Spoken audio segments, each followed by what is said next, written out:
In today's video, we are going to be talking about the confirmed Blood Angels Combat Patrol box. We are going to be talking about what's in the box, my first impressions, and what I'm expecting this Combat Patrol to do on the tabletop. And where my community also showed off 2 rules that we're going to go over as well. So I talked about this particular Combat Patrol yesterday, but now that it's officially confirmed, I wanted to make a separate video on it and share my first impressions and my thoughts on this one, especially considering GW also previewed some rules in the Warhammer community article that you're going to find in the pinned comment down below as well. So first up, you're going to get your Blood Angels Captain. That is specific to mention or important to mention, simply because that Blood Angels Captain is specific for the Blood Angels. It has its own bits, it's its own kit, and you're going to get your Inferno pistols and all Blood Angel specific stuff with this particular one. Then you're going to get 10 Assault Intercessors. These are vanilla, but thankfully you're also going to get a Blood Angels upgrade sprue in there. So you're going to have the option to make them Death Company or whatever else you want. And you can paint them however you want because no one cares how they look like in Combat Patrol because you're just running 3 units or 4 units at most. And it doesn't matter whether they are going to be painted black or red. And last but not least, you're going to get 2 boxes of Sanguinary Guard. These are going to be heavy hitters considering they are going to get new rules, updated kind of weapons and everything. And we are going to talk about them in a second. So all in all, if you look at this particular picture that you can see on the screen, it looks a little bit anemic, and I sound like a broken record, but it applies to most, if not all, of the recent Combat Patrols they've released over the past year. Now, if I had to offer some tinfoil hat theories of mine, I would say that GW is definitely preparing the new Combat Patrols to fit on smaller board sizes and to make them more compliant with a potential kill team or spearhead sized board. But that's, as I said, just a tinfoil hat theory of mine. But it seems more plausible the more you kind of pay attention to the most recent Combat Patrols, their unit numbers, unit sizes, and model counts. And last but not least, I wanted to mention that my first impressions on all of these boxes are probably going to be more geared towards, 10th edition comparison boxes. So every Combat Patrol that has released during the cycle of 10th edition is probably going to be a ton of fun to play against this one. And it's going to work perfectly fine. As soon as you match this one against one of the older A tier or S tier ones, you're going to probably struggle, despite Sanguinary Guard being heavy hitters and quite tanky now. Next up, let's go over the confirmed units and talk about them a little bit. First up is your leader choice, Captain Raldeo. We talked about this model yesterday very briefly, but let's go over the stats and the weapons real quick. So he is a regular captain that you can attach to your Assault Intercessors in this box, which is really good. I hate having character models running around on their own, even though this character is not doing anything for your Assault Intercessors at all, other than being a very scary beatstick. So he has a 4-up invulnerable save, is carrying an Inferno pistol, and has a Mastercrafted Chainsword with 7 attacks at strength 4, AP-1 damage 2. And he has the Finest Hour, which you can proc once per game, and he is going to get 3 additional attacks, and all his melee weapons are going to get the Devastating Wounds ability, which on 10 attacks with a damage to weapon is definitely not bad at all. So while this one is not going to do anything attached to Assault Intercessors, as I mentioned, it's still good to have him attached to probably a 5-man squad. You're going to be able to patrol squad them, and he's going to be very scary on whatever flank you put him in. Then the Inferno pistol is also going to be great because he's going to love being in melee. Assault Intercessors are going to love being in melee, and the Inferno pistol can obviously still be used in melee as well. And in melee range, you're always going to be proccing Melta. That means that you're going to get D3 plus 2 damage, and that is going to hurt on a strength 8 AP-4 weapon.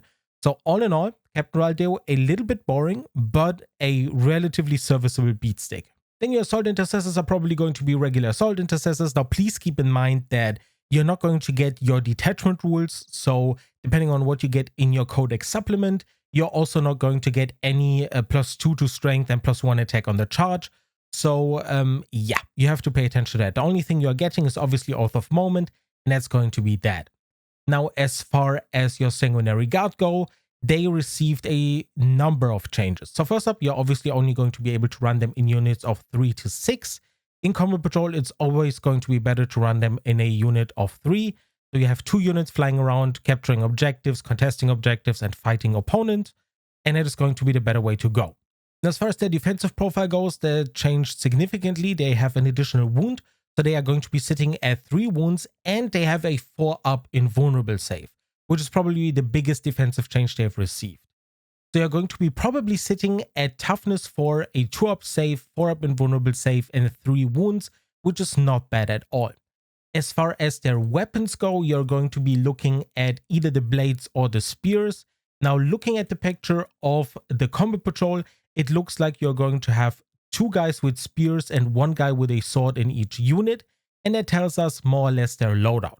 The spears, in my opinion, are a little bit of a less strong variant, simply because, I prefer just having flat out more attacks as compared to having a little bit of a special rule like lance or something. Now, GW obviously already showed us stuff for full 40k, where you can spend a command point to retreat with them and recharge, and that is going to reapply the lance effect over and over again, in which case this is going to be very useful. In Combat Patrol, we don't know whether you're going to have that option yet. I think not. So yeah, the spears are going to be a little bit worse, but still, per unit, you're going to get 6 attacks with the spear with lance, and you're going to be charging and probably killing what you charge. So you're going to be, wounding most of these things you're going to be charging with your spears on a 4-up or 3-up. And then you're going to get 4 attacks with a sword, which has the better AP value and the same damage and strength characteristic. What is a little bit weird, I'm going to say, about Sanguinary Guard whenever GW decided to make them elite is that they are not going to be hitting on 2s. But, that's maybe something that is more lore accurate in my opinion, but maybe balancing wise that wouldn't have worked out. Now, as far as the weapons go, I think the loadout is fine for Combat Patrol. I would have preferred all of them having swords, but it is what it is. Now, as far as the rules go that GW has shown us, it's the Red Thirst as an optional enhancement. In your opponent's shooting phase, if your opponent shot at your unit with the captain in it, you can move 6 inches towards that unit, and you can also move into engagement range with that unit.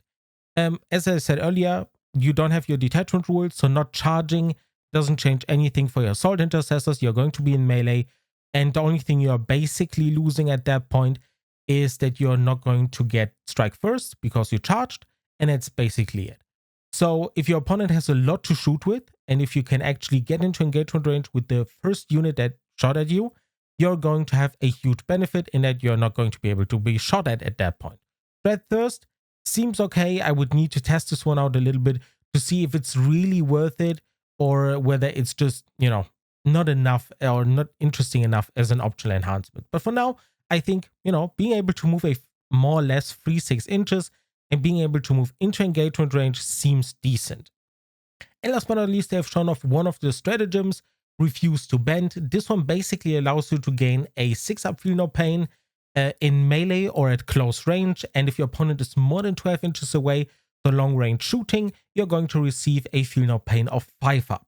This is obviously to incentivize you to move closer, and whenever an opponent is harassing you on turn 1, you're going to be able to activate Refuse to Bend, and this one is going to allow your units to survive turn 1 a little bit better, should your opponent have great shooting and should the terrain not be as great or your positioning not be as great.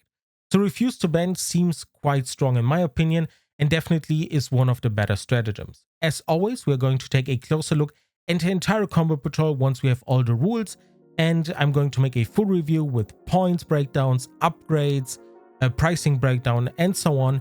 So definitely subscribe for that, and if you want to see more. With that, I hope to see you in the next video. Thanks so much for watching. Take care.